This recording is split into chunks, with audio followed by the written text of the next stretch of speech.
Tengo el gusto de dar la bienvenida a nuestra querida hermana Heather Álvarez, que es de nacionalidad guatemalteca y pertenece a la logia Tonantzin de la ciudad de Tuxtla Gutiérrez, Chiapas, México. Hemos impulsado este tipo de charlas para aquellos hermanos que, que tienen la intención de colaborar a través de la exposición de diversos temas, y en este caso son artículos que escribió la señora Blavatsky y que cada uno de ellos, que en su mayoría están apenas incursionando como conferencistas, se están preparando y agradecemos mucho su participación, su colaboración para que estos conocimientos se difundan y que son producto del trabajo arduo, esforzado de la señora Blavatsky, porque son miles de artículos que ella escribió y algunos de ellos los exponemos aquí, seguramente con mucho gusto, como lo hará nuestra hermana Heather Álvarez, que el tema de hoy es la marejada y ella nos explicará de qué se trata esta marejada. Muchas gracias, Heather. Bienvenida. Muy bien, muchas gracias. Gracias, Enrique, siempre por la hospitalidad y pues por tomarnos en cuenta, ¿verdad? Pues vamos a entrar en contexto con respecto de lo que es la marejada, ¿verdad? Y es el cúmulo de almas que están siendo empujadas contra el dique de la realidad y se topan con esto y se despierta una conciencia y se despierta un mundo espiritual. Sin embargo, en este artículo la maestra nos dice que tenemos que volver atrás, tenemos que volver a educarnos, tenemos que volver a la literatura para poder despertar y no ser parte de la marejada, sino ser parte de los despiertos en esta ola, ¿verdad? De espíritus dormidos.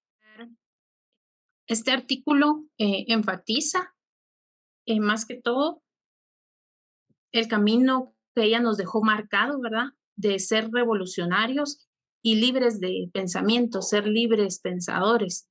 Y esto obviamente, ¿verdad? Nos hace desatarnos de ciertas cadenas de dogmatismos y de creencias, ¿verdad? Porque tenemos que aprender a pensar por nosotros mismos.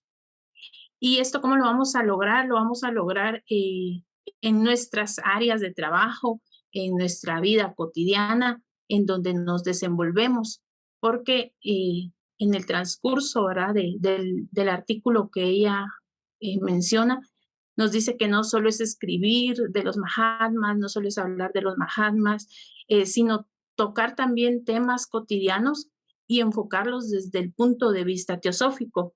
Y aquí es donde valoramos las primeras tres premisas, ¿verdad? De la teosofía, que es la evolución, la reencarnación y, por supuesto, la unidad fraternal. En la doctrina secreta sabemos bien que hay tres preposiciones y entre estas una es la vida una, la eternidad del universo y nuestra identidad como almas de un alma suprema, ¿verdad?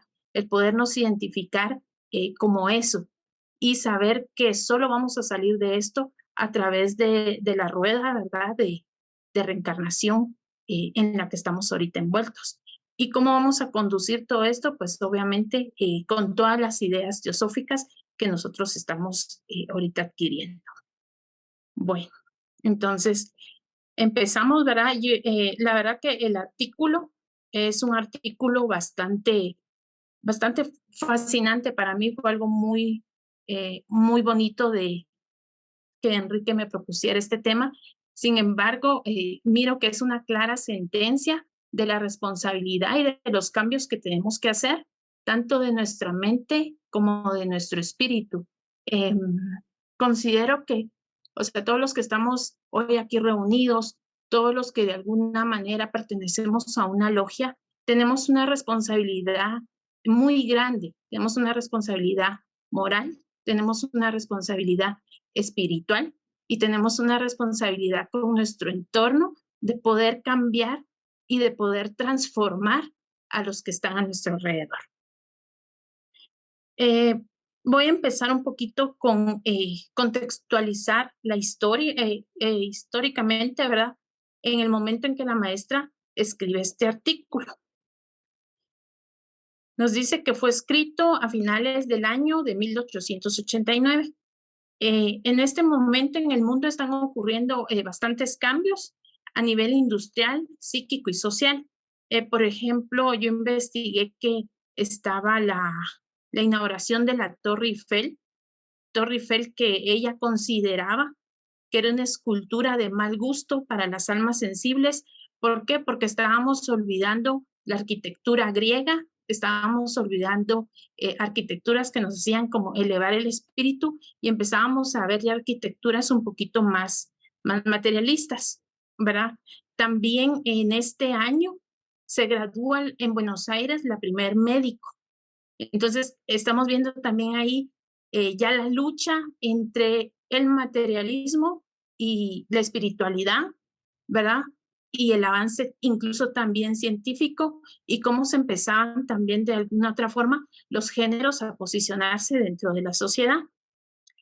Este mismo año, ¿verdad?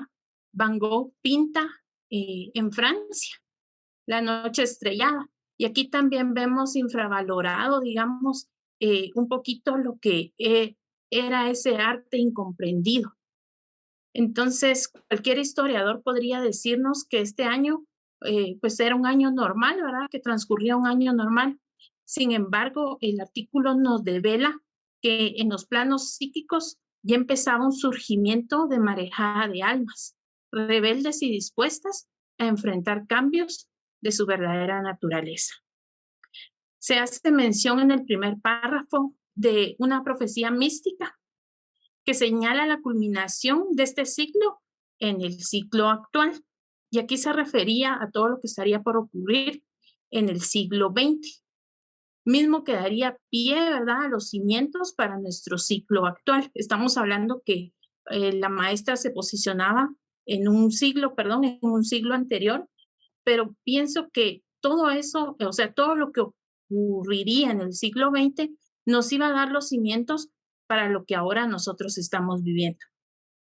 Como ustedes saben, la señora tan adelantada en su época y obviamente teniendo la evidencia de lo que estaba por ocurrir, pues nos deja este artículo para nosotros, almas queriendo despertar, que lleguemos a tomar esa responsabilidad y poder nosotros ser columnas de las cuales podamos sostenernos más adelante.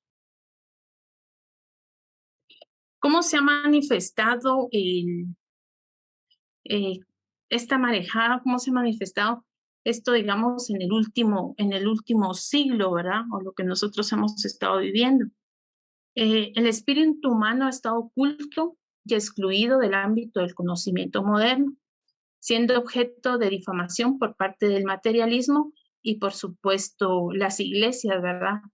Viene la marejada queriendo despertar, queriendo ser liberada y el materialismo, ¿verdad? Y todos los dogmas empiezan a frenarnos y empiezan a velarnos. Se menciona también que el espíritu humano es la emanación directa del espíritu universal y esto ha sido ignorado siempre, ¿verdad?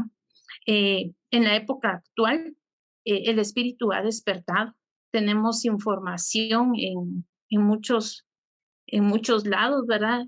Ya en la web podemos encontrar información diversa, información tanto real, ¿verdad? Como no real. Sin embargo, el espíritu ya está en esa investigación. El espíritu humano quiere sobresalir de esta parte física y se abre con autoridad, ¿verdad? A lo que viene prometiendo ser un siglo o a lo que viene prometiendo ser un despertar de la humanidad. Pero esto, digamos, esta voz del espíritu se empieza a perder a menudo dentro de la civilización y la cultura que estamos viviendo. Nos podemos dar cuenta que ahorita nos está atacando la tecnología, sin embargo, ¿qué tan prudente es esto, verdad? tenemos al alcance muchas herramientas, pero también muchas herramientas que nos hacen olvidar esa parte espiritual y nos empiezan a arrastrar al materialismo. Y es en todos sentidos, ¿verdad? Porque no podríamos nosotros, por lo menos en mi caso personal, decir que soy completamente espiritual, ¿verdad? Cuando estoy inmersa dentro de un mundo material.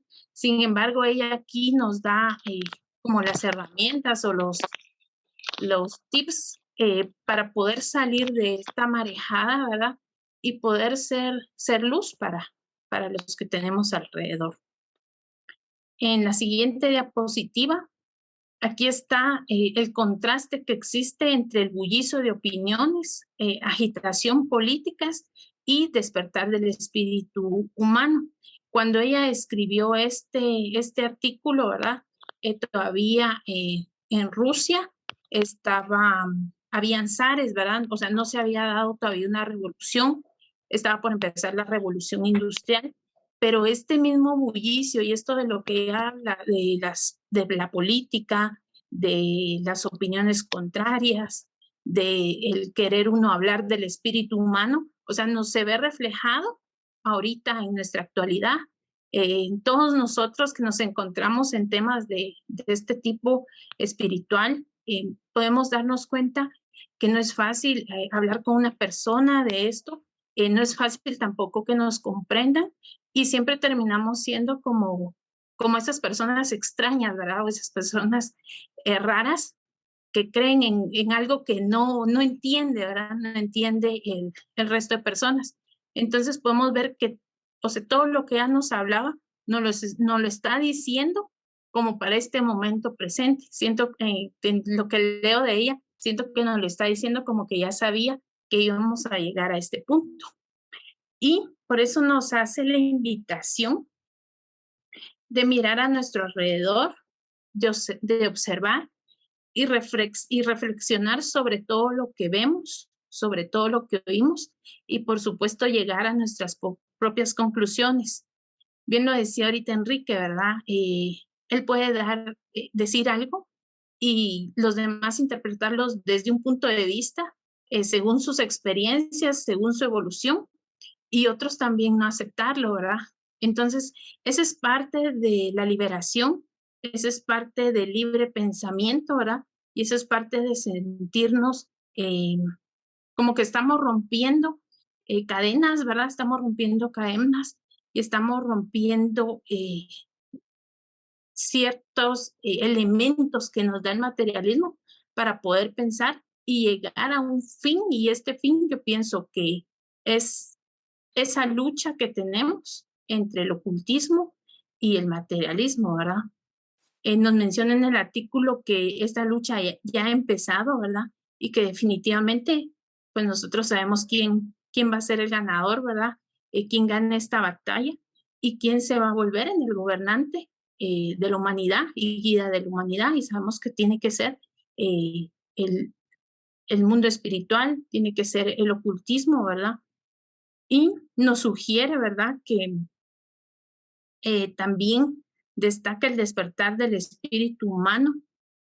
Ahorita que estamos inmersos en una desorganización social, una falta de armonía, tenemos desafíos tanto de rutina y de hipocresía. ¿Y por qué ella habla así tan duramente, verdad? Porque sin embargo, que estamos estudiando temas espirituales, a veces nos cuesta un poquito convertirnos. Yo hoy me recordaba de una canción de un guatemalteco, algo famoso, y decía, se rezaban no sé cuántos rosarios y me pinchó 100 pelotas, ¿verdad? Entonces a veces no encontramos esa coherencia, o sea, digamos, esos desafíos que nosotros estamos ahorita enfrentando, que al final nos arrastra el materialismo, ¿verdad? No podemos a veces tener esta coherencia de lo que estamos leyendo, de lo que estamos aprendiendo, con lo que estamos viviendo. Entonces es ahí donde ella dice que tenemos que romper esa rutina, tenemos que dejar esa hipocresía hasta cierto punto con nosotros mismos, esa falta de originalidad, ¿verdad? Para poder encaminarnos a lo que es una vida espiritual, ¿verdad? Y sí se puede lograr. Sin embargo, tenemos que tener esa responsabilidad de quererlo hacer.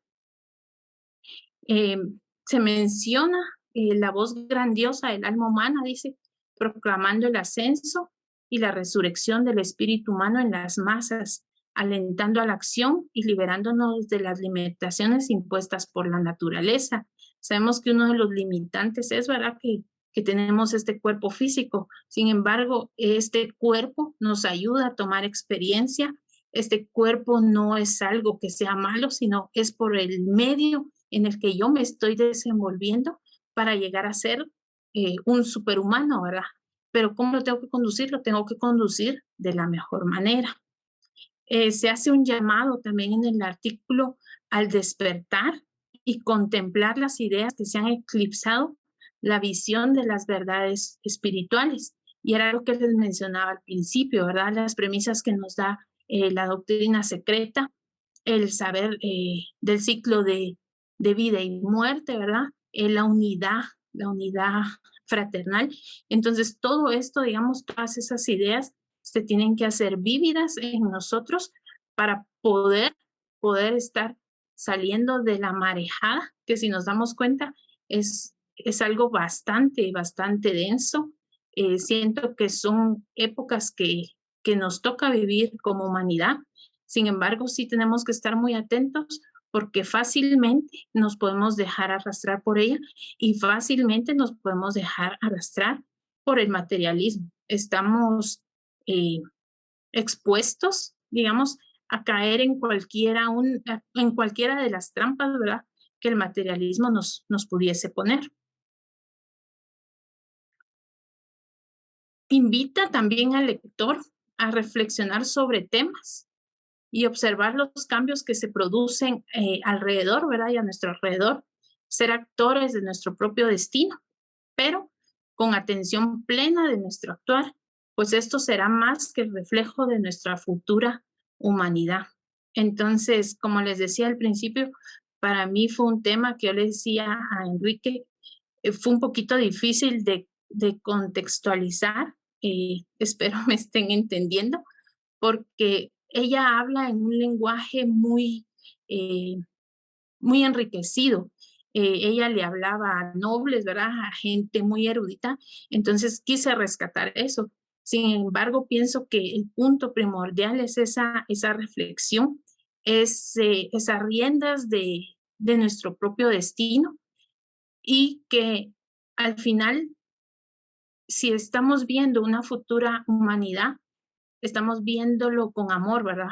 El amor, Sirram, en un libro que también cité, nos habla que el amor es el que vence todo. Si podemos nosotros con amor conquistar nuestro microcosmos, ¿cómo no así vamos a conquistar nosotros el macrocosmos, verdad?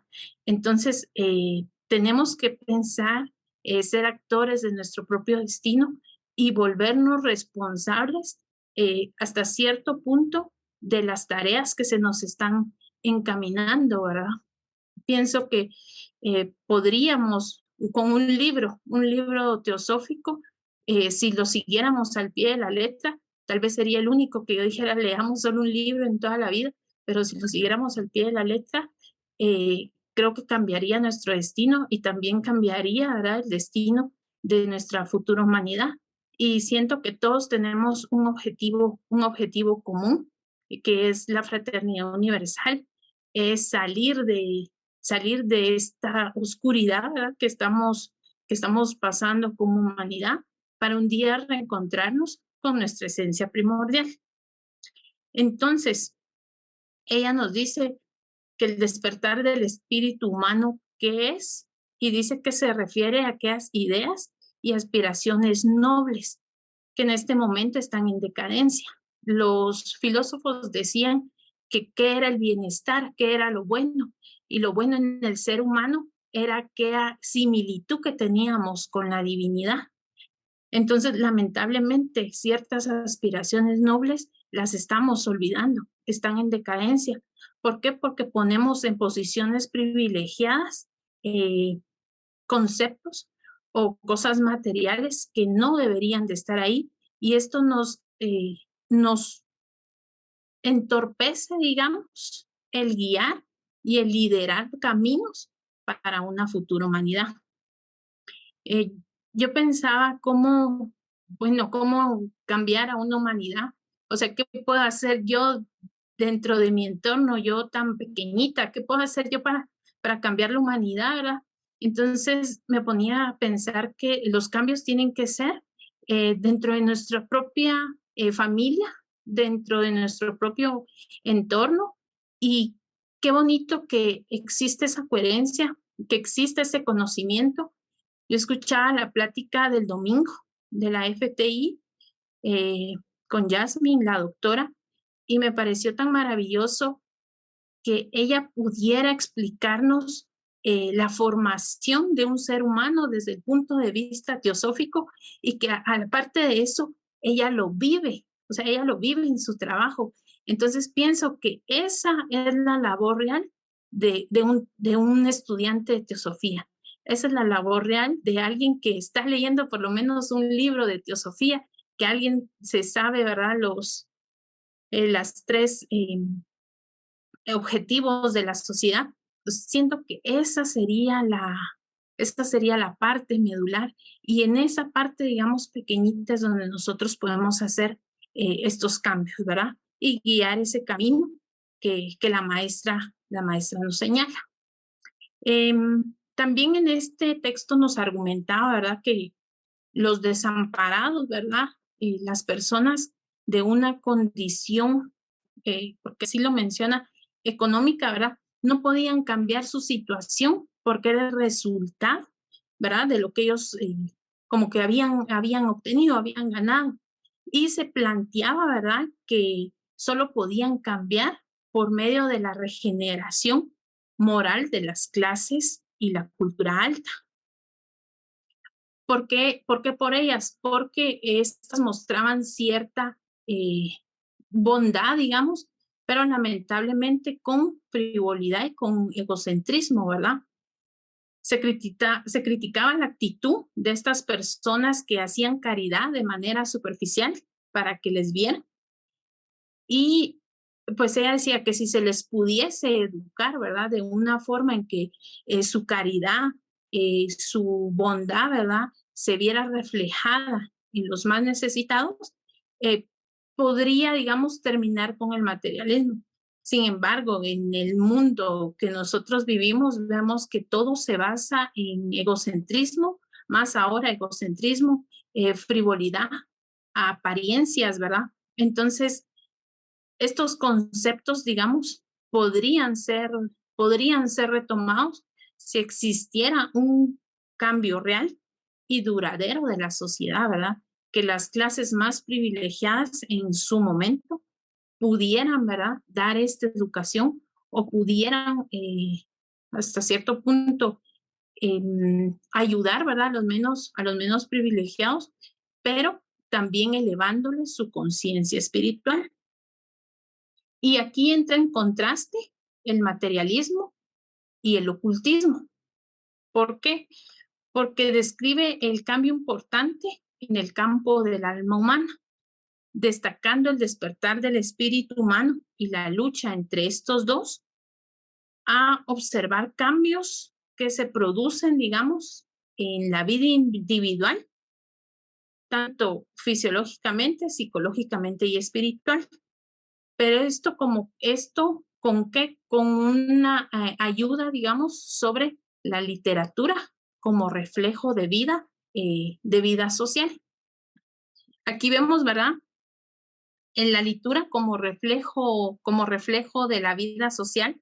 También dentro del artículo nos lo menciona, y está esta parte donde nos dice que una vez un crítico escribió que la literatura es la confesión de la vida social, capaz de reflejar todos sus pecados y todos sus actos viles y heroicos.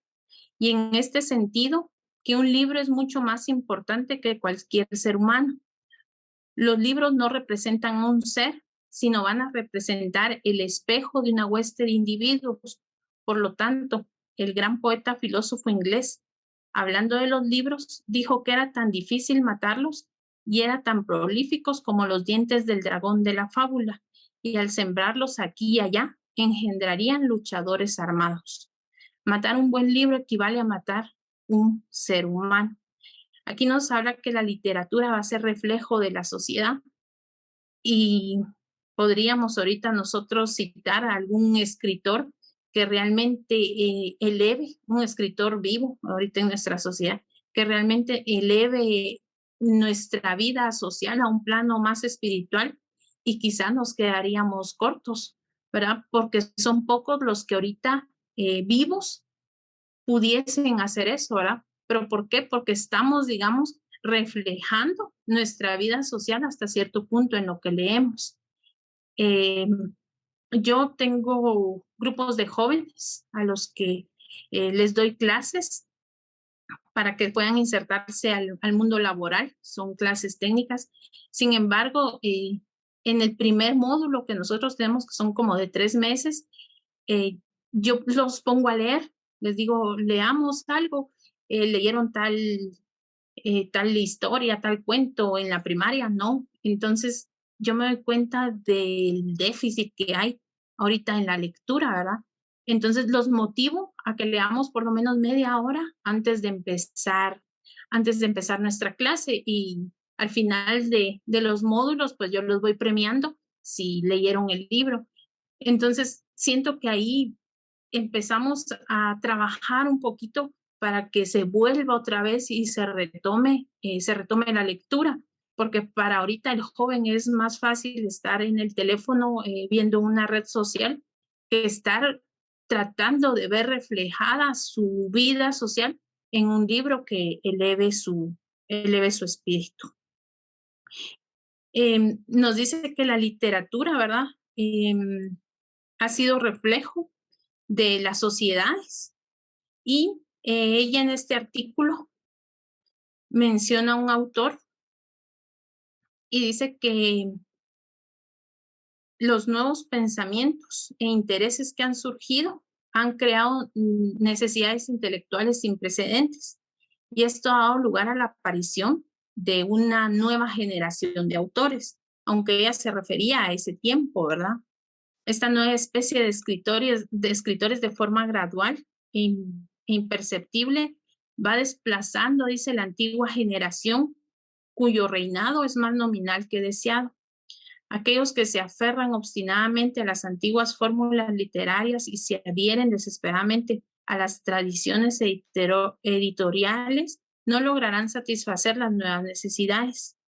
Lo mismo ocurre con aquellos que prefieren mantenerse dentro de la estrecha disciplina de su grupo en lugar de buscar el espíritu humano, desterrando las verdades ahora perdidas. Son aquellos que desafían a su amada autoridad y levantan valientemente la bandera del hombre futuro, quienes responderán a estas nuevas necesidades y se convertirán en los líderes de las masas en el próximo siglo.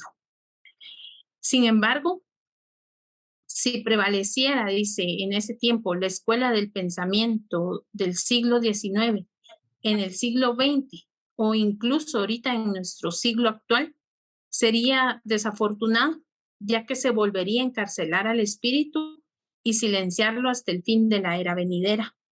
Los fanáticos de la interpretación literal, los vándalos que se oponen al nuevo espíritu del pensamiento, así como los puritanos defensores de las antiguas tradiciones religiosas y sociales, nunca serán los protectores ni los salvadores del pensamiento y del espíritu humano en su fase actual, ¿verdad? Los sabios del futuro no serán aquellos aferrados excesivamente al antiguo culto o a las herejías medievales, y ni quien lo quiera, ¿verdad? Ya que consideraban cada error de la secta o del grupo o cualquier pensamiento diferente a ideas que no iban acorde a ellos. En cambio, ahorita podemos aprender y expresar y poner en práctica aspiraciones y necesidades espirituales de generaciones que tienen que emerger de todas estas masas, ¿verdad? Que en algún momento fueron oprimidas y al final serán los verdaderos líderes del futuro. También la maestra sostiene que escritos como los de Dostoevsky son necesarios en la época actual. Nos lo sugería en aquel momento y imagínense ahora, ¿verdad? Son más necesarios, siento yo, ahorita en esta época, donde se requiere un despertar espiritual y una visión más clara de la verdad. Y que no faltará siempre, como en todos los tiempos, autores que van a buscar fama o riqueza sin abordar de manera integral los vicios y males evidentes que tenemos de esta sociedad. Se argumenta que a través de la palabra, la acción, la prensa y el ejemplo práctico es posible influir positivamente en la sociedad y generar un cambio progresivo. ¿Por qué ella nos recomienda a este autor? Porque él, a pesar que pertenecía a una clase privilegiada de Rusia, él no le importaba hablar de los males que ocurrían dentro de esta clase privilegiada. Entonces, toda la clase menos privilegiada le entendía bien. Y sin embargo, él dentro de su crítica, hasta cierto punto social, intentaba elevar el espíritu. Autores de este nivel, siento que no vamos a tener nosotros, por lo menos en este siglo, poderlos ver, pero esperamos que estemos despertando de esta marejada de almas y podamos vislumbrar alguno que siga ayudando, ¿verdad?, a este despertar de almas. Y dice que en la siguiente diapositiva, que entonces y solo entonces el mundo se verá obligado a reconocer su posición equivocada, admitiendo que únicamente puede, poco a poco, la teosofía crear una humanidad tan armoniosa y simple en su alma como el cosmos. Sin embargo, para que esto suceda y esto se actualice, los teósofos deben comportarse como tales, habiendo secundado el despertamiento espiritual en muchos seres afirmados intrépidamente, retando a la contradicción. Deberíamos quizá, el texto termina, detenernos en lugar de nadar con la marejada. Entonces, después de que ella nos cita estos autores, nos dice que entonces el mundo un día va a reconocer que solo y únicamente la literatura teosófica puede sacar a la humanidad de esta marejada en la que estamos, ¿verdad? Y que sea esto tan armonioso y que sea esto tan beneficioso para nuestra humanidad. Se propone, ¿verdad?, que la literatura teosófica como una alternativa para promover la regeneración moral y el despertar del espíritu humano. Se enfatiza que no se refiere a los libros relacionados con adeptos y fenómenos, sino a aquellos que aborden la verdad y la espiritualidad de una manera profunda y sincera. En conclusión, el artículo, ¿verdad?, nos plantea la importancia de abordar esta regeneración moral en la sociedad actual y destaca el papel principal de la literatura teosófica como un medio para despertar al espíritu humano y promover cambios profundos. Se resalta la necesidad de escritores comprometidos con la verdad y la moral, capaces de exponer los vicios y males de la época y brindar ejemplos que nos brinden a otros seguir un camino más ético y más espiritual. Cualquiera podría decirnos que esto quizás es imposible de lograr. Sin embargo, yo considero que tenemos que hacer un impacto en la sociedad y es tiempo que nos levantemos y podamos ser ejemplo de muchas otras más personas. Precisamente leyendo este artículo, yo me acordaba que hace 20 años estaba yo en una escuela de filosofía y uno de mis profesores, ¿verdad?, los que me enseñaban, me decía: ¿y tú estás en la Sociedad Teosófica? Sí, le decía yo. Bueno, y siguen siendo así, o sea, ustedes se reúnen y es lo que se dice, que son un grupito de gente inteligente que solo se pone a leer libros. Y ahorita, o sea, ayer que me acordaba, y yo me recuerdo que me sentí muy ofendida, ¿verdad? Porque yo dije, no somos solo un grupito que se pone a leer, tal vez psíquicos, pero ayer que lo pensaba y todo, yo dije, o sea, eso tiene que cambiar, o sea, eso tiene que cambiar, tenemos que renovarnos, ¿verdad? Y si en aquel tiempo, como les digo, 20 años atrás, se consideraba eso, ¿verdad?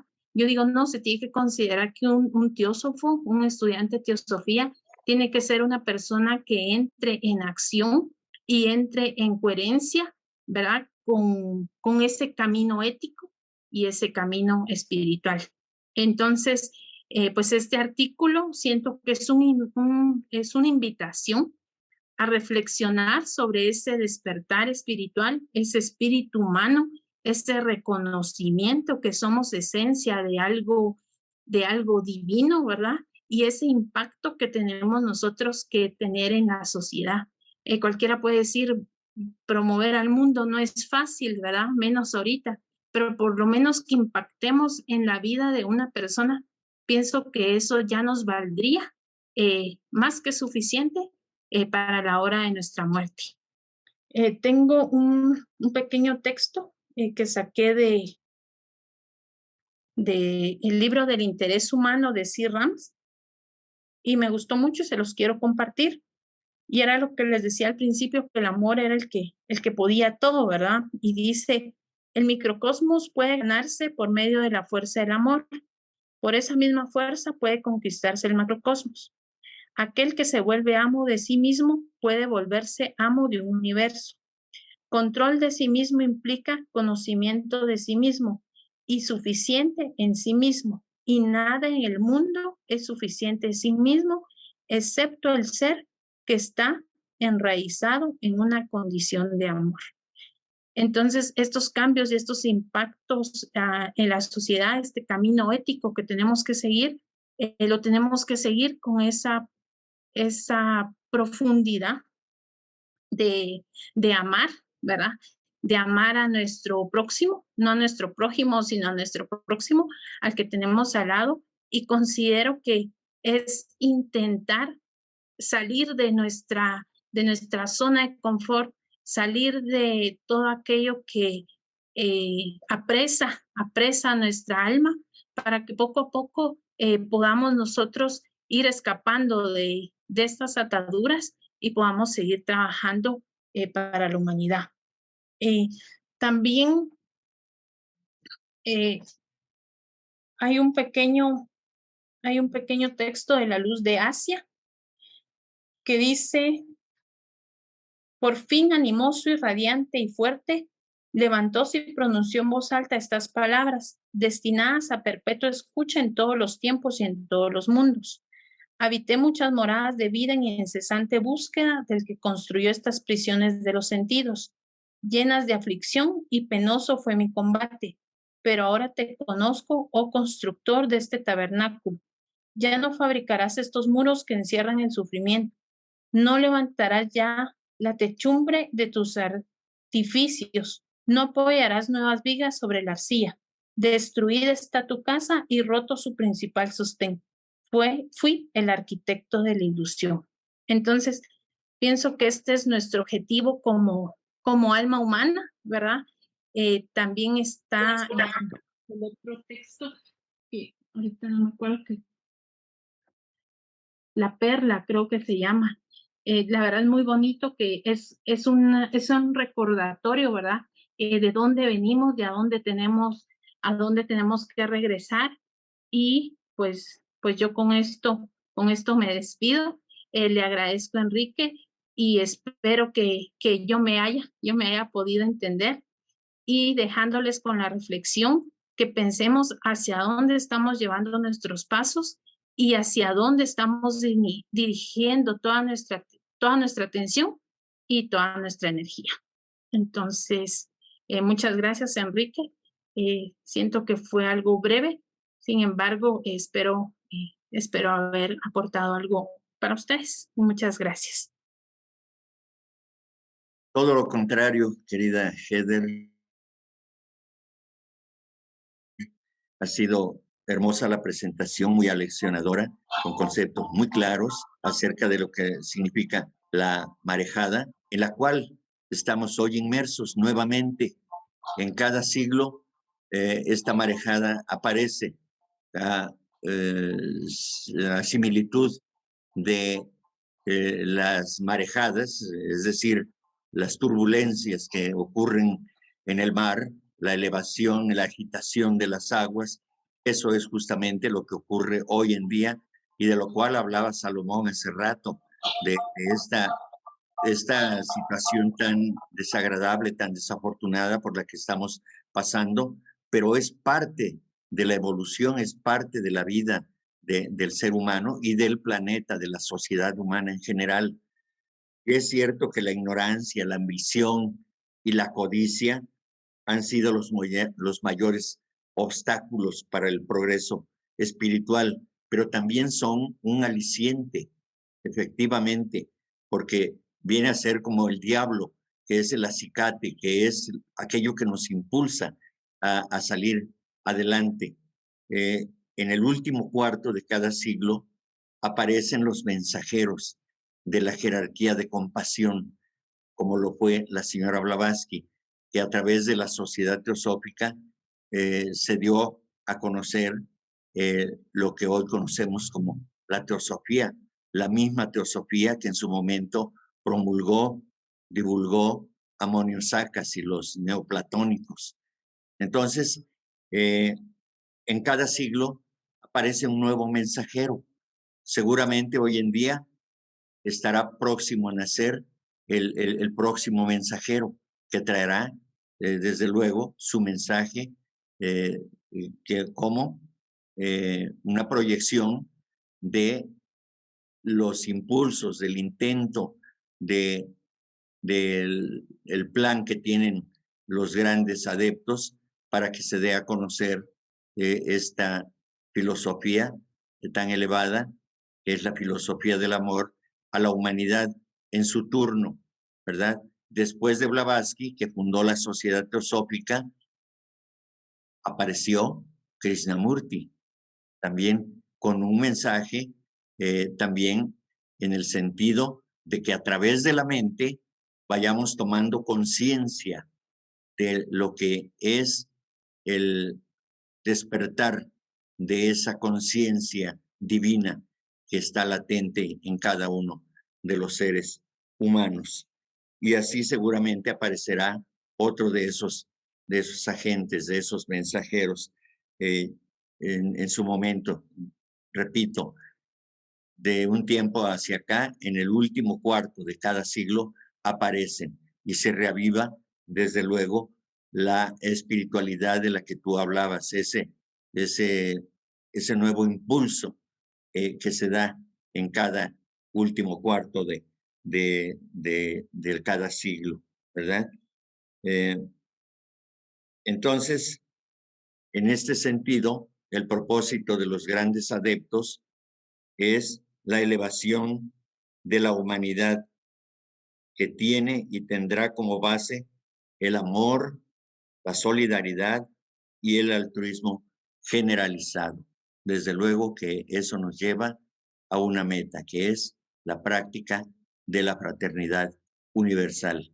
Así que creo que ha sido muy claro el mensaje de Blavatsky, como tú lo explicaste, porque, señor Blavatsky, a veces es un poco complicado seguirla, entenderla, pero como lo presentaste tú, fue muy claro, desde luego, y que nos ayuda a comprender este mensaje de la señora Blavatsky a través de este artículo que ya lo describiste como la marejada.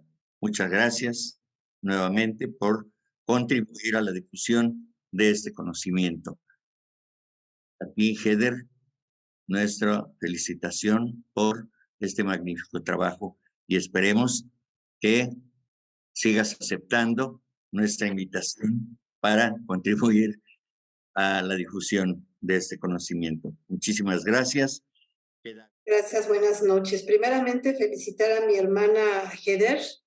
Qué barbaridad, mi querida Heather, me quitaste el aliento, no respiré en todo ese tiempo.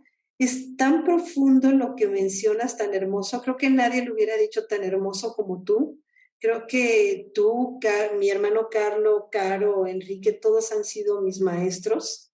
He aprendido de manera hermosísima con ustedes y bueno, yo por experiencia lo sé porque cuando me tocó también hablar de una nota de la maestra Lavatsky, bueno, terminé sudando, sufrí la gota gorda porque no es nada fácil. Su manera de hablar, como tú dices, es muy elevada y sobre todo, pues cuando se dirigía a todas esas personas de otros niveles, bueno, pues era tremendo, ¿verdad?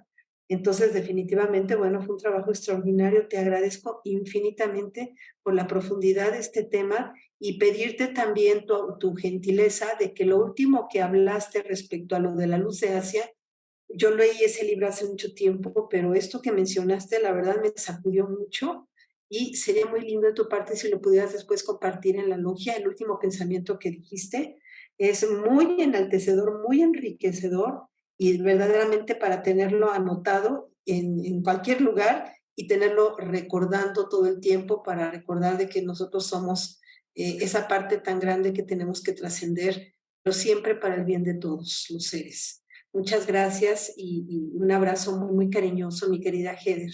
Gracias. Carlitos, todos, Enrique, un beso y a todos los presentes. Gracias, Rosy, es un placer. Sí, gracias, gracias. Pues, quería comentar que muy acertado el tema. Por ejemplo, ahorita lo mencionaste, Enrique, al comentario que hizo Salomón también, ¿no? De que estamos en el Kali Yuga. Algo que también se me vino a la idea, por ejemplo, la teosofía está muy ligada con la ciencia, ¿no? Y digo, es importante que también cada vez, sé que se actualiza, así como los diferentes escritos, temas o revistas que se siguen publicando están al par con la ciencia de lo que está aconteciendo. Y pues es interesante y es muy importante que nos estemos actualizando nosotros también como estudiantes. Pero yo quiero, por ejemplo, recalcar algo que va con relación a lo que se habló hoy. Por ejemplo, algo que yo pude ver o se me figura de que ahorita hay una situación en cuestión de la educación. No sé si conocen el asunto del chatbox, que está muy en boga ahorita, muy latente, que es un sistema donde uno va a Internet, es como un sistema de Internet, voy a decirlo, no sé cómo explicarlo, pero es una plataforma donde uno busca información, si uno quiere hacer un currículum, si uno quiere hacer una presentación, si uno quiere hacer un email, si uno quiere, cualquier cosa que quiera hacer, automáticamente esa inteligencia artificial lo hace, ¿no? Se sabe ahorita no problemática, pero se está generando una cuestión donde, por ejemplo, los estudiantes están haciendo uso de esa tecnología para hacer sus tareas. Yo no lo veo tan mal. Sin embargo, el sistema, al menos acá en Estados Unidos, lo está viendo como que se están precaviendo de eso, entonces no se sabe qué va a pasar porque es algo reciente que acaba de pasar, si no mal me equivoco, en este año empezó ese sistema. Entonces, yo le veo algo positivo a ese sistema como algo negativo. O bueno, al menos yo no le veo tanto negativo. El sistema dice, los estudiantes se les facilita más hacer los trabajos, ya no están ellos haciendo las cosas por sí mismos, sino que la máquina se los está haciendo.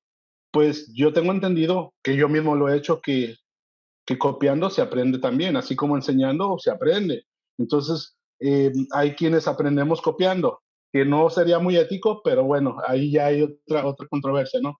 Pero a lo que voy es de que si eso surge como una problemática en algo, en un lado muy importante que es la educación, si se genera una problemática, definitivamente tendría que haber un cambio en el sistema educativo, no solamente en Estados Unidos, que sé que les preocupa o se escucha que les preocupa, porque esto pues ya es a nivel mundial.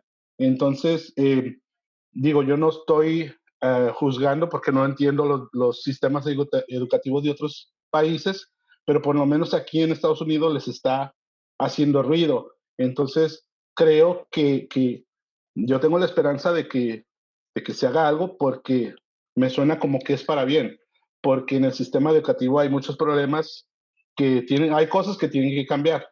Y ahorita lo que estaban mencionando, ¿no? Entonces, ¿a qué voy con esto? Que finalmente, pues sí, hay algo que, que está generando eso, ¿no? Como dicen, detrás de algo malo, pues hay algo bueno, ¿no? Entonces, yo lo veo de esta forma, digo, eh, respetable lo que la demás gente pueda pensar o opinar, pero yo le saco la parte provechosa, ¿no? Este, mm, y creo que en algún momento se va a ver un beneficio, así como otras cosas. Y también me surge la idea que el domingo que habló esta Yasmín con relación a la medicina, igual ahí hay un cambio ahí se debe de generar un cambio también, donde hay un problema, una problemática muy grande social, con relación a la industria de la medicina. Entonces, nosotros en estos pequeños grupos de estudio, por lo menos eso es lo que compartimos. Entonces, eh, me resuena otra vez, me viene este dicho de Krishnamurti que dice, cambie usted, cambia el mundo.